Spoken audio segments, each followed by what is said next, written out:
It's okay if you want to play hardball with water rights. See how your priceless lakefront resort appears to be a muddy parking lot. I'm standing next to a century-old dam valve that regulates the entire lake system that supplies Will Resort, which is the site of the same HOA board president's multi-million-dollar vacation rental business. 3 hours ago, they bulldozed my great-grandfather's barn while I was at my daughter's cancer treatment, called it an emergency demolition for community safety. What don't they know? My family built this dam in 1924. We still hold the original water easement, and Karen Whitmore, our beloved HOA dictator, just made the biggest mistake of her perfectly manicured life.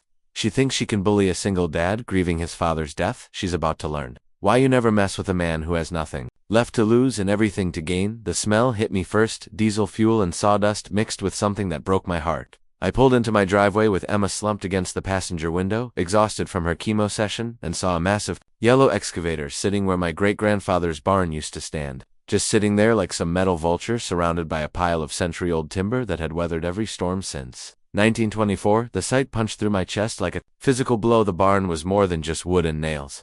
It was the last physical reminder of my father, who had passed away in the same hospital, and for a brief period, I was unable to breathe. Dad used to spend hours in that barn every summer of my childhood, teaching me how to use his tools and telling me stories of great-grandfather William and the days when neighbors helped neighbors construct long-lasting structures.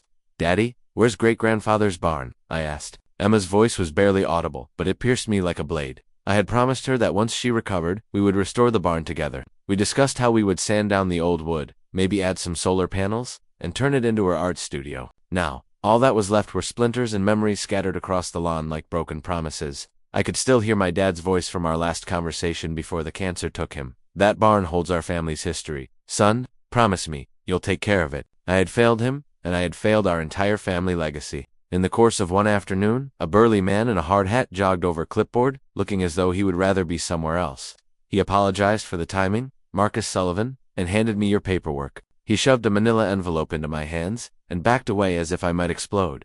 I ripped the envelope open in the driveway as Emma watched with those large eyes that had seen too much for a 12-year-old. She wasn't just exhausted from chemotherapy. There was also fear in her face, and she realized that this was more than just a destroyed building. At 12, cancer patients learned to read adult faces like survival manuals. When I checked my phone, the timestamp read 2:47 p.m., and I saw that the Willowbrook Homeowners Association had issued an emergency demolition notice in bold red letters, with immediate effect due to structural safety concerns and community flood risk. We had been at the hospital from 1 o'clock to 4:30, and I had the parking validation receipt in my wallet. I had been home every day this week except for today, and this notice stated that they had made several unsuccessful attempts to get in touch with the homeowner via certified mail and door-to-door visits before starting emergency demolition. They had waited, specifically until they knew I would be at Emma's treatment, and I was powerless to stop them. "Daddy, did they take pictures first?" When Emma asked in a low voice, I realized my daughter was acting like a detective and had already taken pictures of the scene, including the scattered timber, the excavator's license plate, and the demolition notice. They always get the evidence right on TV, even when they're weak from chemotherapy. Emma knew we were being attacked and was already defending herself by yelling Marcus. She was more observant than most adults. "Oh honey, I'm so sorry. I saw that surveyor here last week with Karen and some fancy architect who were measuring everything and talking about maximizing lakefront access for premium guests." I knew something was up behind Betty Chen as she rushed across the street, her silver hair flying behind her like she was 20 years younger. Betty had lived here longer than anyone knew about every family's story, property line, and secret this neighborhood had ever held. She was breathing heavily, clutching her iPhone as if it heed, while I could see other neighbors gathered on their porches to watch the drama play out. I noticed that the Hendersons simply stared and walked back inside the neighborhood, already picking sides. She looked through her phone and showed me pictures of Karen Whitmore, our HOA president, and local control. Stranger was standing on my property with two men in fancy suits. One of them was holding a tablet, and the other was holding a measuring wheel. They were pointing at the barn, then towards the lake, and finally back at the barn. The photos were time-stamped from last Tuesday, and the emergency was as phony as her pity. "Can you send me these photos, Betty?" she asked. Karen had been planning this demolition for at least a week, if not longer. "Do you recall exactly what they said regarding lakefront access?" I said, my voice more steady than I felt, as I made my way to the rubble pile. I bent and ran my hands over a section of handrail, while Emma followed me like a ghost. The excavator operator had been cautious, or perhaps fortunate, because some of the larger beams were still in place. My great-grandfather's initials were carved into the wood with the meticulous accuracy of a man who made things to last forever, giving the impression that the wood was hewn. 1924 WSWS, When I closed my eyes, I could practically see William Sullivan, the man who built this barn by hand during the Roaring '20s, working in the summer heat because he was committed to creating something that would benefit his family for generations. Daddy, why would they do this? Emma leaned against me. The chemotherapy had removed her gorgeous red hair, but it couldn't break her spirit. She was tougher than I usually am, which made the whole situation even more frustrating. Her bald head was warm against my shoulder. The woman had no soul, and while my daughter was fighting for her life, Karen Whitmore had just destroyed a piece of history. Emma picked up a piece of the carved wood and traced the initials with her finger. Her voice was small, but determined. He had built this for us, and they simply threw it away. We'd been defending this land for 4 generations, and I wasn't about to let some power-hungry HOA president destroy what my family had built. I got up and began taking pictures of the destroyed barn and the emergency notice. I don't know yet, sweetie, but I'm going to find out. I felt something shift inside me as I was brushing sawdust off my jeans. The grief I'd been carrying since Dad died 6 months ago was still there, but now it had company and a purpose. Karen wanted a fight, but she had chosen the wrong Sullivan. And Karen was going to find out that two could play that game tank if she wanted to play games with paperwork and legal notifications. While the excavator was still on my property like an invading army, I saw what happened. Brother, Rodriguez, came out of his house 3 doors down, his weathered face grim. He was a Marine veteran who had served 3 tours before returning home to work construction. His steady demeanor made you feel safer just being around him. He examined the wreckage with a professional eye, assessing it as good timber, old growth that someone paid a lot of money to have demolished. Such equipment for an emergency demonstration, it is utilized for sending messages. Tank knelt down and looked at a few of the strewn beams. Notice how they crushed it rather than simply destroying it, so you couldn't use the original components. To rebuild, Betty clutched my arm, saying, "There's something else." This was personal. "Marcus, I heard Karen on the phone with someone yesterday. She was saying something about Phase 2 expansion and needing to acquire the Sullivan property within 90 days before the summer season. She didn't see me watering my flowers, but I heard every word. Phase 2 expansion? That explained everything, Karen. Didn't just want my barn gone, she wanted my entire property." The barn was just the opening move. I looked around at my neighbors, some supportive, some curious, some already disappearing back into their houses to avoid getting involved. This wasn't just about property lines or HOA regulations. This was about whether our community would stand up to bullies or let them destroy everything decent people had built. Emma tugged on my shirt. "Daddy, what's that?" She was pointing to something half buried in the rubble. I moved some broken boards and found a metal lock. Box dented but intact. It had been hidden in the barn's old tool cabinet and somehow survived the demolition. The lock was broken, and inside were yellowed photographs and documents that made my hands shake. Pictures of my great-grandfather standing beside the barn when it was newly built, shaking hands with men in suits, construction photos of some kind of water system, and at the bottom, a folded paper that looked official with county seals and formal signatures. I looked at the demolition notice again, reading the fine print. Quick adherence to required safety improvements, $75,000 is the required estimated cost. Known compliance within 30 days will result in further enforcement proceedings. $75,000? That was more than I'd made in the last 6 months between taking care of Emma and the medical bills. Karen knew exactly what she was doing. She was trying to force me out through financial pressure, but as I held those old documents from the lockbox, I realized she might have made a mistake. She'd been so focused on destroying the barn that she'd missed what was hidden inside it. "Come on, Em, let's go inside." I helped Emma up the front steps, her small hand cold in mine. She was getting weaker, and Dr. Hernandez had warned us that the next few months would be crucial. The last thing I needed was a war with the HOA, but apparently that's what I was getting. I settled Emma on the couch with her iPad and a blanket, then stood at the window staring at the ruins of my great-grandfather's barn. The demolition crew was packing up their equipment. Job done, probably eager to get home to their families. The excavator operator looked back at me once, and I saw something like regret in his face. He was just doing his job following orders, but he destroyed something that could never be replaced. That barn had weathered the Great Depression, World War II, the moon landing, 9/11s, and everything in between. It had survived everything except Karen Whitmore's ambition. But as I spread those mysterious documents on my kitchen table, I began to suspect that my great-grandfather had been smarter than Karen gave him credit for. William Sullivan had built things to last, and maybe, just maybe, he'd built in some protections that a power-hungry HOA president hadn't counted on. The basement smelled like Dad's pipe tobacco and old secrets. I'd been avoiding it since the funeral, but Betty's words about old-timers being smart kept echoing. In my mind, Dad had been a methodical man, a keeper of records and family history. If there was something Karen didn't know about our property, it would be down here among the boxers and filing cabinets that held for generations of Sullivan history. I started with the obvious stuff: property, deeds, tax records, insurance policies. Typical homeowner records that described consistent, prudent ownership. But then I discovered something intriguing one day. When I was around Emma's age, Dad showed me this heavy metal box hidden behind a stack of my old college textbooks. The lock was rusty but still worked, and I remembered that it contained important family documents that I would need to know someday. The key was exactly where Dad said it would be, taped to the underside of his workbench. Inside the box, wrapped in oiled cloth like some pirate treasure, were documents that made my hands shake. My great-grandfather meticulously handwritten a 1924 map of the complete water system, highlighting every pipe, valve, and connection between the lake and the other estates.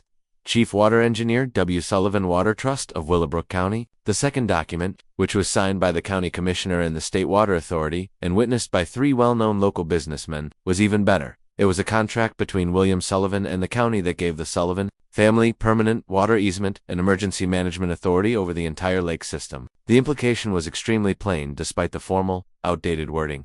Holy shit, I mumbled, feeling instantly bad for using profanity in my father's house. But this was huge. This changed everything. My family possessed legal power over the water rights that fed Karen's priceless resort. Because she was in charge of the HOA, Karen believed she had all the cards, but she had been using an unfinished deck. My great-grandfather was the key engineer who made Karen's resort feasible. He wasn't just a farmer who happened to own land. He was the one who developed and constructed the fucking system that initially formed the lake. A 1925 letter from the county commissioner thanking William Sullivan for his continued service to the community and confirming that water management responsibilities and authorities will be passed to his heirs in perpetuity was the third document I came across that made me smile for the first time in days. The letter specifically mentioned the emergency water control valve on the Sullivan property, stating that it was crucial for flood control and community safety. Emma showed up rubbing her eyes at the top of the basement stairs. I climbed the stairs and showed her the documents, explaining what they meant in terms she could understand. Her eyes widened when she realized what we'd found. And Daddy, what are you doing down there? She appeared pale but alert, and her chemo medication was making her sleep schedule unpredictable. Emma's voice was more powerful than it has been in weeks, which is awesome. Does it mean we can tell Karen that she can't take our land away from babies? Emma got right to the point, so that implies we have choices.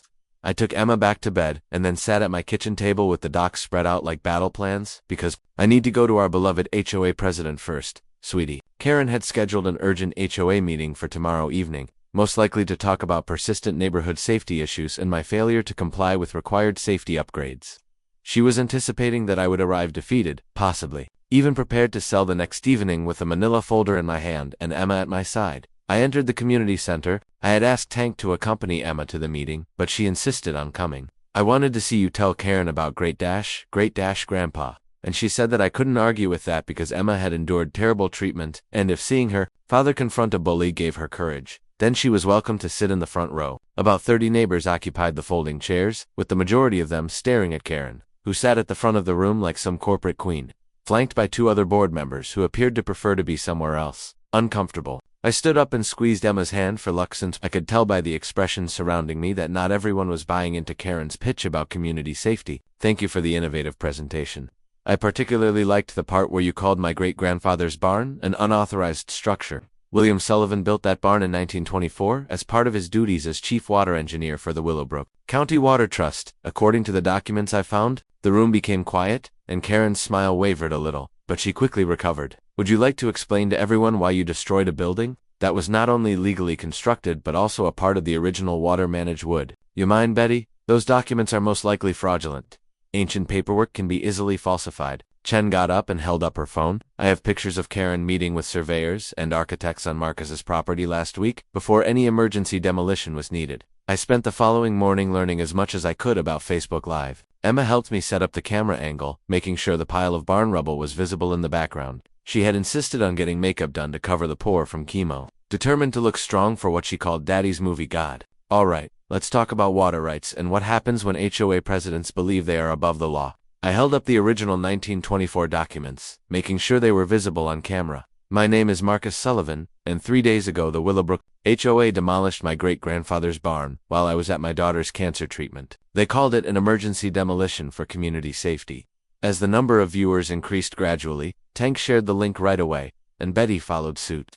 The comment section was already flooded with angry neighbors requesting additional information, along with Rick and roughly 20 other neighbors. When you had the truth on your side, social media was a wonderful thing. Here's what they didn't tell you. When I approached the camera, the destroyed barn created the ideal background. People love an underdog story, but they love an underdog story with a sick child and a demolished barn. Now, some of you may be wondering why the HOA president would risk legal action to tear down a historic barn, but let me tell you something interesting. My great-grandfather, William Sullivan, was the chief engineer who designed and built the entire water system that created this lake. He held perpetual water rights that passed down to his heirs, which is me. That's my daughter Emma, who is sitting right over there looking gorgeous despite what Kim O is trying to do to her. Emma waved at the camera, her smile bright enough to light up the entire neighborhood. I took Rick's flash drive out and started reading the printed emails. Karen Whitmore, to Investor Group. Lakefront access is necessary for Phase 2 expansion. The important barn on the Sullivan property is set to be demolished on Thursday while his daughter is receiving treatment. An emergency provision provides us with legal protection. The number of viewers reached 10,000. I couldn't read all of the comments because they were coming in so quickly, but the general sentiment was that people were furious that Karen had made a crucial mistake. She had messed up with a single father and his ailing daughter. In a court of public opinion, that was unforgivable. So here's what I'm going to do, I said as I was walking towards the lake. Those water rights my great-grandfather secured include emergency management authority over the entire lake system, including the water in 12 hours.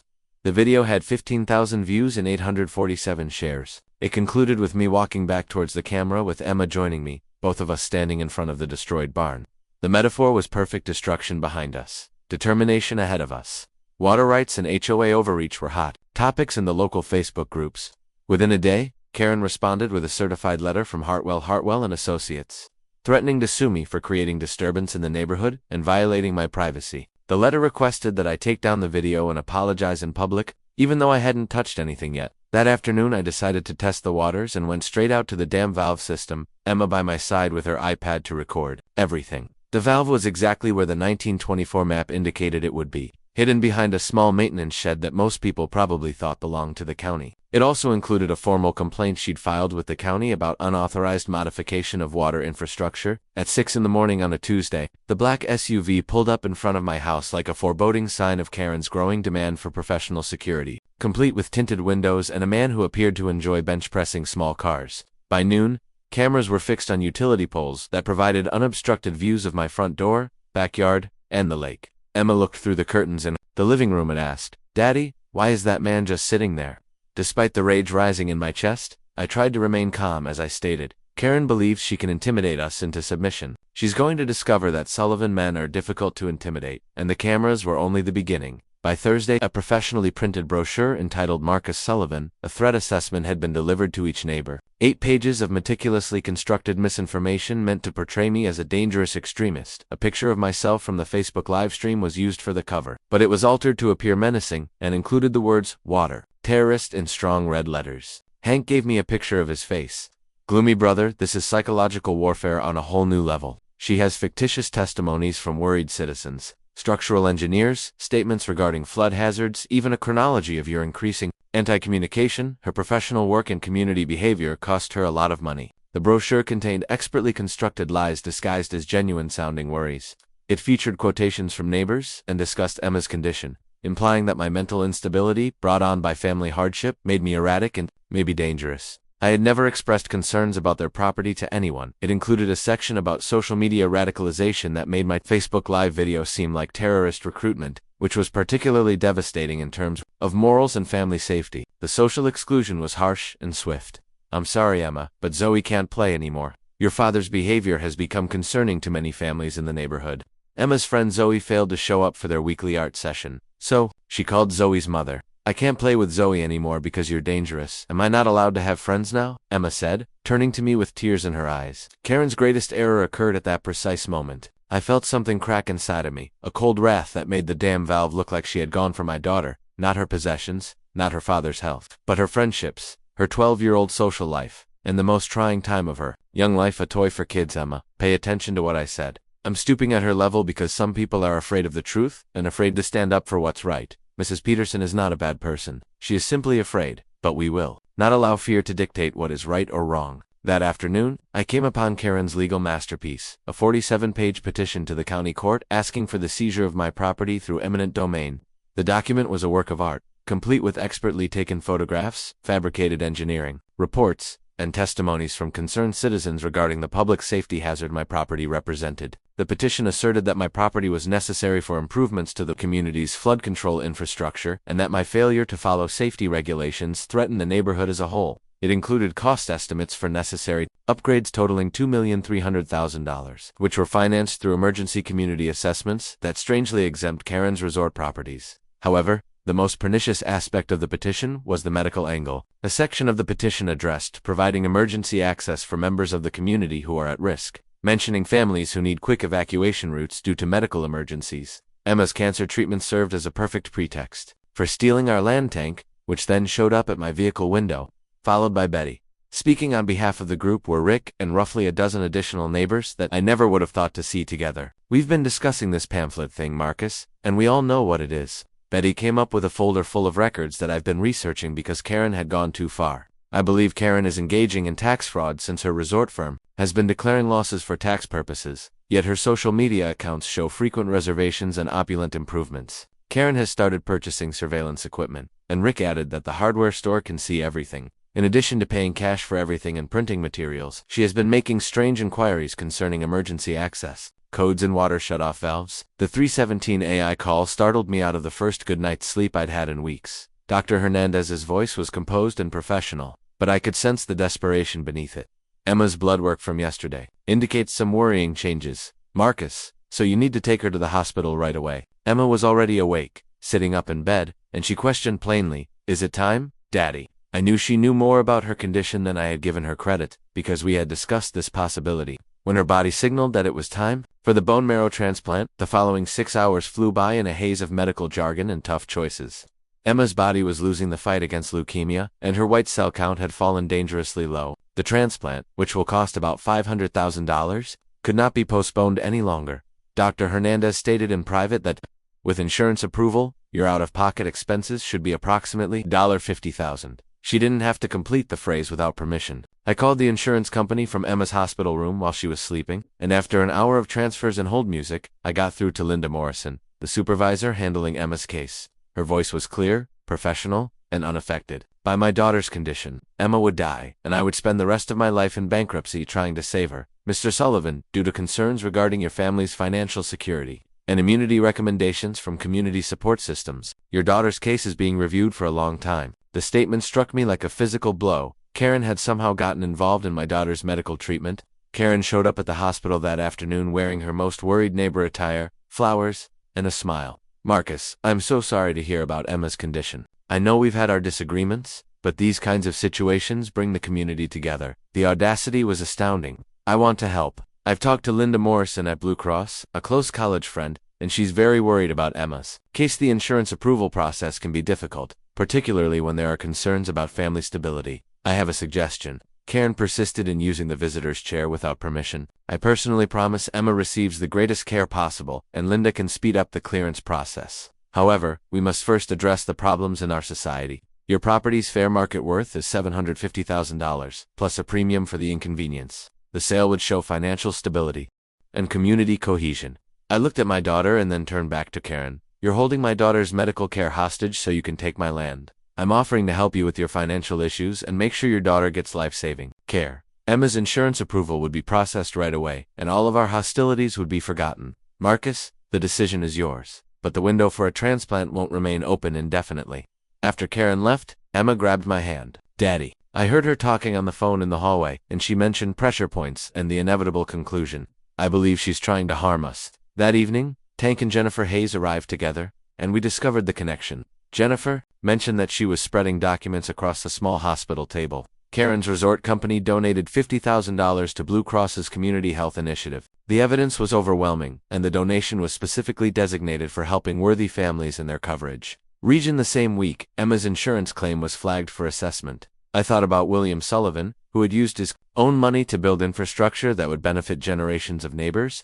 He would protect his family first, I said, but he would also protect the community by ensuring that bullies couldn't use their power to harm people. Karen hadn't just crossed a line. She had built an entire criminal enterprise around it. Emma was pretending to sleep, but I was listening to everything her father said in a whisper. Emma nodded before startling me by grabbing Jennifer's phone. Can I record a message? I could not sleep that night because I wanted others to know what Karen was doing to my family. I continued thinking about Emma's words. She's using my illness to steal our home. Karen had gone too far, turning my daughter's struggle for survival into a real estate deal. I turned to face Emma. Karen wanted to play with water rights, but she was about to discover why you never harm a Sullivan's family. She was asleep, in her hospital bed with tubes and monitors surrounding her like some high-tech fortress. I felt something cold and finally settle in my chest. It felt like a pilgrimage through the dark to walk to the damn valve. The path my great-grandfather had taken a century ago when he constructed this system to serve the community was illuminated by my torch. The valve was located exactly where his hand-drawn map had indicated, hidden behind overgrown bushes that hadn't been trimmed in decades. The century-old mechanism resembled something from an industrial museum, a massive iron wheel connected to brass fittings that had turned green with age. This was the single point of control that fed water to every prop Sullivan men know how to be persistent, so I threw my full weight behind each turn, feeling decades of accumulated grime crack and give way. The metal groaned in protest, then started to move more freely as muscle memory awoke in the ancient mechanism. The wheel was stiff with rust and corrosion, fighting against my grip like it was reluctant to be disturbed after so many years of quiet service. This was no longer simply about water pressure. It was also about sending a message that certain things, like family dignity and a child's right to life, must be compromised.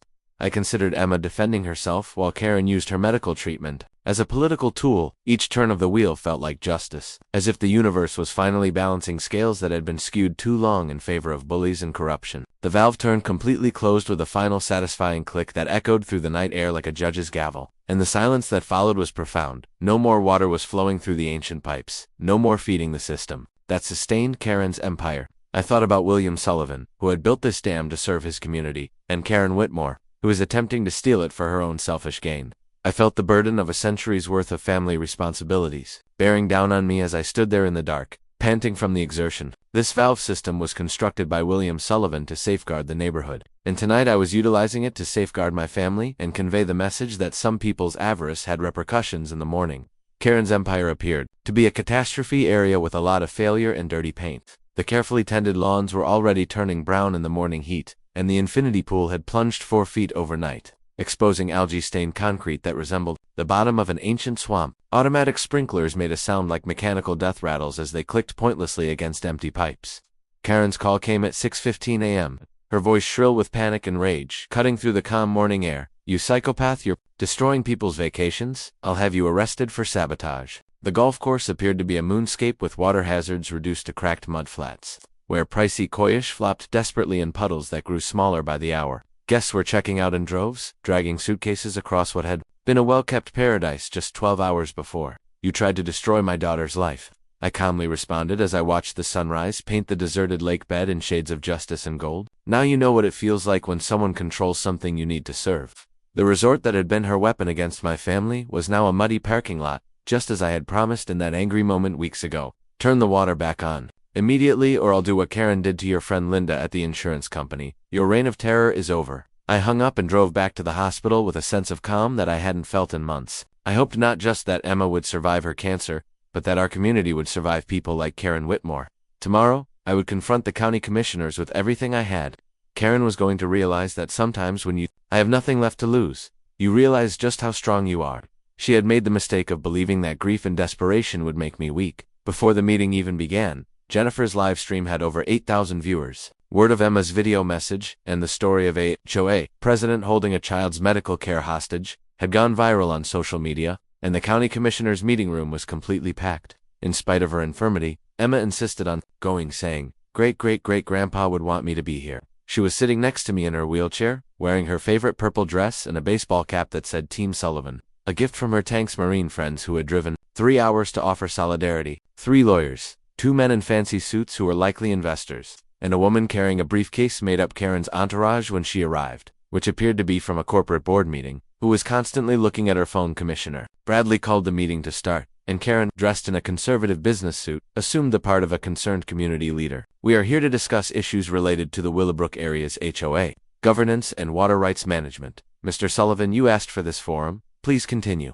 I have my evidence folder ready. Commissioners, Marcus Sullivan is my name. While I was at my daughter's cancer treatment 5 weeks ago, the Willowbrook HOA destroyed my great-grandfather's barn. They declared it an emergency demolition for the protection of the neighborhood. I began by creating a timeline, which demonstrates that this demolition was organized months in advance as part of a plan to evict my family from our property. I gave them the authentic water rights records from 1924, Karen's secret property, surveys, the fictitious emergency demolition notice, and the impractical cash demands. I relocated to the medical angle, Commissioners with the county contract proving my family's perpetual easement, and proof of Karen's intended Phase 2 enlargement. Emma, my daughter, needs a bone marrow transplant. Our insurance provider has postponed approving this life-saving operation. I've learned that Karen Whitmore has been in contact with insurance executives regarding the support networks and stability of our families. Neighborhood? Anger-filled whispers rippled throughout the room. A voice yelled, "That's sick."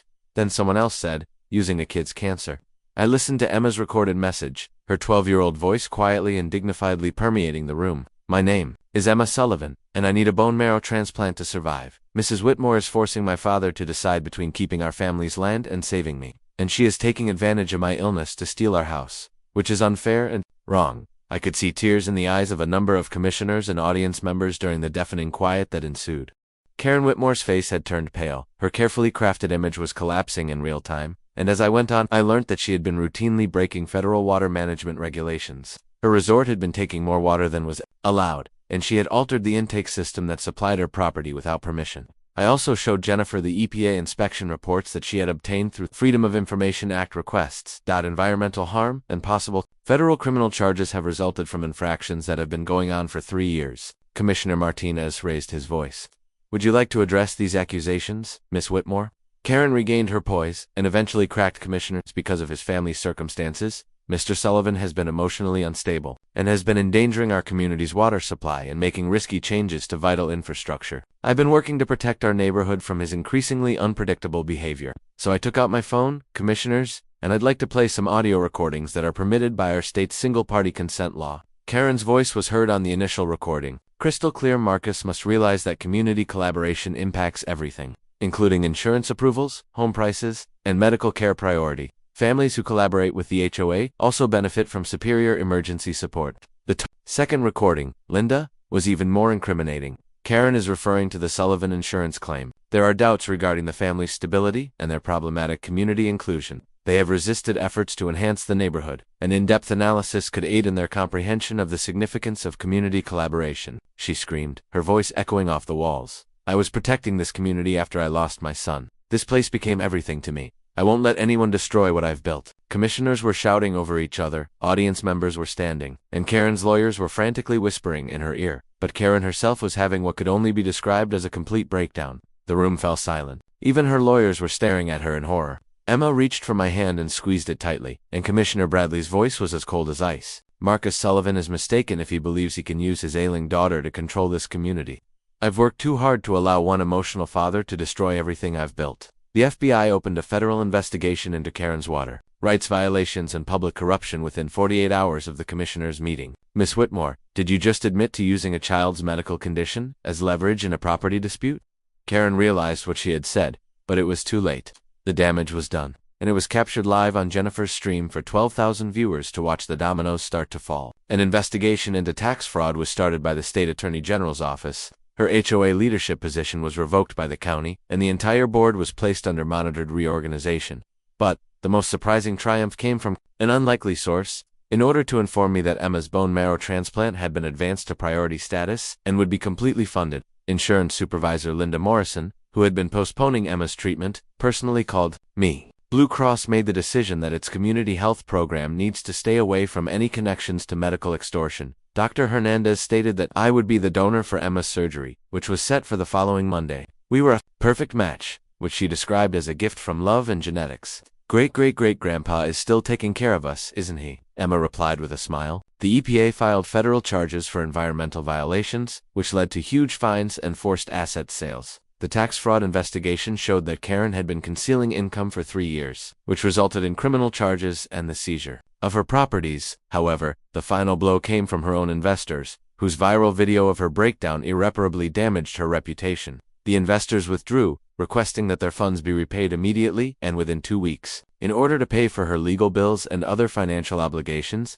Karen had to sell everything she possessed. Emma's surgery went perfectly. When the sun had set, the county commissioners unanimously decided to accept the transfer of water rights outlined in William Sullivan's will. The lake system became a public trust run by an elected board of community residents, and I was elected as the first water trustee. I accepted this position, knowing that I was carrying on my great-grandfather's work. The bone marrow transplant went perfectly, and within 6 weeks her blood counts were normal, and her hair began growing back curly and red like her mother's had been. She insisted on celebrating by painting watercolors of the lake, saying she wanted to remember why great-grandpa had built this for everyone. Karen lost everything she owned, including her business, residences, reputation, and freedom. After entering a guilty plea to federal corruption charges and receiving a 3-year jail sentence, the day Emma returned from the hospital, the entire neighborhood gathered in our backyard tank to host a welcome home barbecue, which evolved into an unplanned celebration of community spirit. The woman who attempted to steal my family's legacy ended up with nothing but a prison cell and the knowledge that her greed had destroyed her. Families were sharing dinner, children were playing in the lake, and everyone was discussing ideas for the new communal water hort. 6 months later, we celebrated the grand opening of the William Sullivan Community Center, which was constructed on the exact spot where Karen had destroyed the original barn. It featured historical exhibits about the formation of the lakes, along with contemporary amenities for community gatherings, kid-friendly activities, and emergency services. Water belongs to everyone, Emma wrote on a bronze plaque that served as the focal point of the memorial garden she had created, where people might sit and enjoy the lake.